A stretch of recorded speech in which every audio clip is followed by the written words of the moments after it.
Halo, jumpa lagi dengan saya Asafio. Bagaimana kabar sobat baik semuanya? Saya harapkan kalian tetap sehat dan selalu antusias untuk belajar. Walaupun kita tetap melakukan aktivitas di dalam rumah.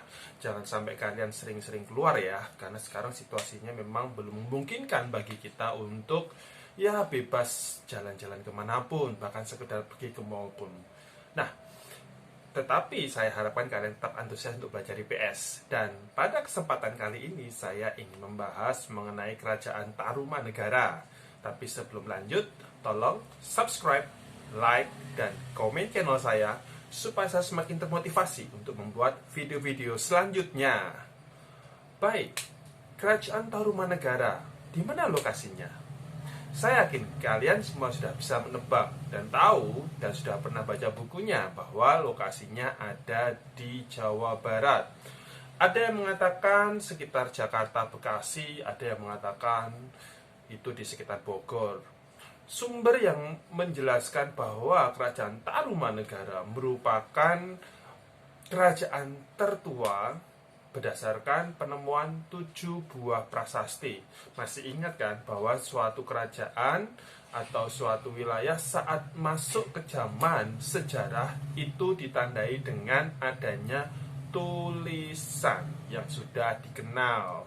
Nah, diperkirakan kerajaan Tarumanegara ini itu berdiri pada abad ke-5 Masehi dari penemuan berbagai prasasti tadi. Dari 7 buah prasasti, ada 5 yang ditemukan di daerah Bogor, ada yang ditemukan di daerah Jakarta, dan ada yang ditemukan di daerah Banten. Apa saja sih yang dibahas oleh prasasti-prasasti itu? Saya mulai flu nih. Nah, yang dibahas yang kita lihat pertama adalah prasasti Tugu. Prasasti Tugu itu ditemukan di Jakarta yang menceritakan tentang penggalian Sungai Gomati selama 21 hari dan mampu melakukan penggalian sepanjang 11 km. Selain itu juga ada penggalian Sungai Candrabaga. Nah, karena keberhasilan dalam membuat penggalian sungai ini, maka Raja Purnawarman memberikan upacara selamatan sedekah kepada para brahmana kurang lebih 1.000 ekor sapi. Ya, namanya saja itu suatu hal yang patut dirayakan, patut disyukuri karena berhasil melakukan suatu penggalian.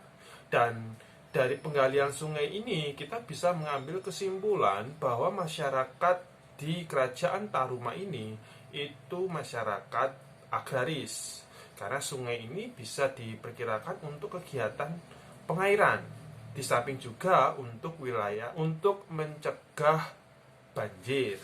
Kalau kalian perhatikan di Jakarta dan sekitarnya itu dilalui oleh berbagai sungai-sungai besar. Jangankan zaman dulu, zaman sekarang saja Jakarta dan sekitarnya itu juga mengalami banjir. Nah, kalau kita perhatikan, ternyata sejak zaman dulu berdasarkan sejarah juga sudah ada upaya dari Raja Purnawarman untuk mencoba mengatasi banjir yang ada di sana. Itu seperti itu. Kemudian juga ada lagi prasasti Ciaruteun yang berisi ada 2 tapak kaki yang itu diibaratkan adalah 2 tapak kaki Purnawarman seperti Dewa Wisnu. Pada zaman dulu raja-raja selalu diibaratkan seperti seorang dewa.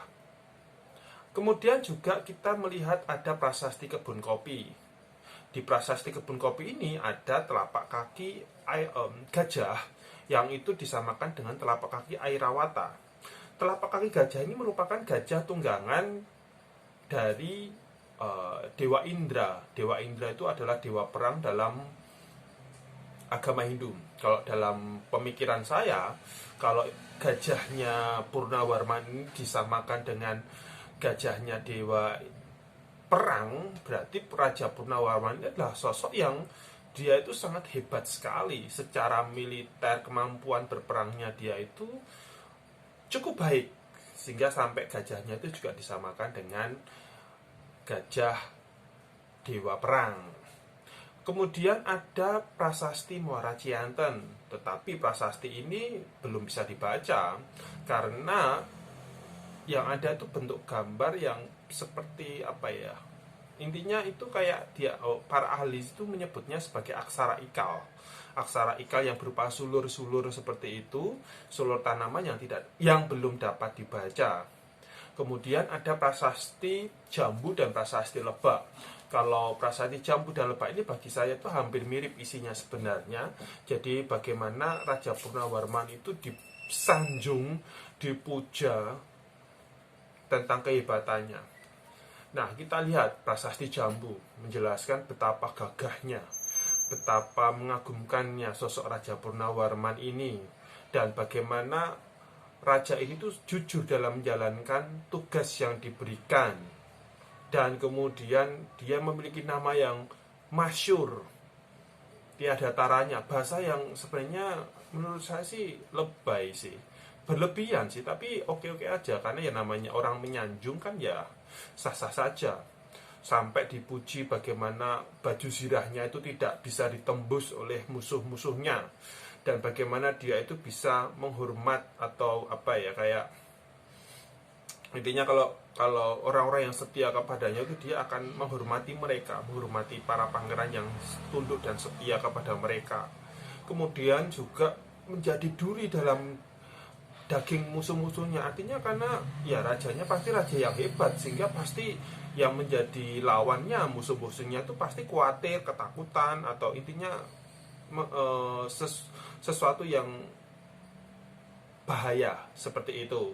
Kemudian juga tadi prasasti Lebak juga sama, tentang bagaimana keperwiraan, keagungan, dan keberanian Raja Purnawarman yang merupakan raja di dunia seperti itu.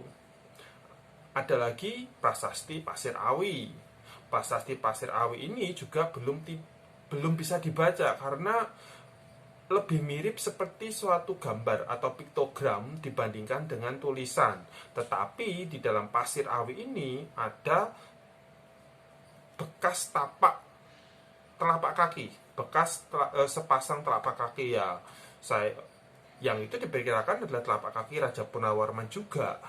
Nah, kemudian juga ada sumber lain. Sumber lainnya dari mana? Sumber lainnya adalah dari berita Cina.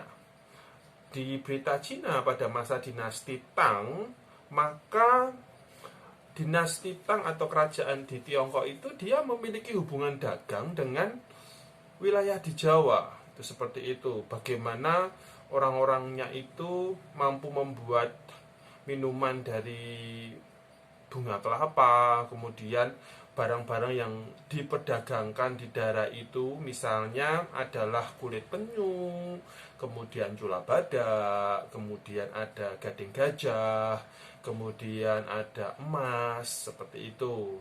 Juga ada pendeta yang bernama Fahien, yang dia pada saat singgah ke Taruma, oh ya, jadi berita dari Cina itu menyebut bahwa Fahien ini menyebut Taruma dengan Tolomo. Jadi Tolomo ini merupakan pelafalan dalam bahasa Cina tentunya tentang kerajaan Tarumanegara. Menurut Fahien ini, maka ada 3 agama utama yang dianut oleh penduduk di Tarumanegara. Apa saja?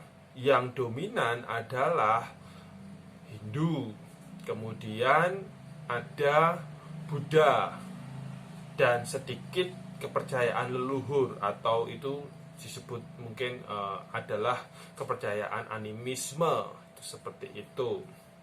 Nah, sampai di sini kalian sudah jelas bukan tentang awal mula kerajaan Taruma. Sebenarnya ada sumber lain sih yang mengatakan bahwa Taruma itu tidak bermula dari Raja Purnawarman, mulai dari ada sumber naskah Wangsakerta yang mengatakan itu ada Raja Jayasinghawarman dan itu sebelumnya lagi ada kerajaan Salakanegara misalnya. Tetapi kerajaan atau raja ini itu masalahnya tidak tertulis di dalam prasasti yang itu menjadi bukti kuat, sehingga di berbagai buku-buku sejarah resmi saat ini yang saya baca itu tidak memasukkan mereka. Itu seperti itu, karena yang dibahas adalah penemuan prasasti sebagai bukti pendukung dari kerajaan itu berada, kerajaan itu eksis. Oke, sampai di sini saya harapkan kalian sudah cukup jelas, dan saksikan saya di video-video selanjutnya. See you.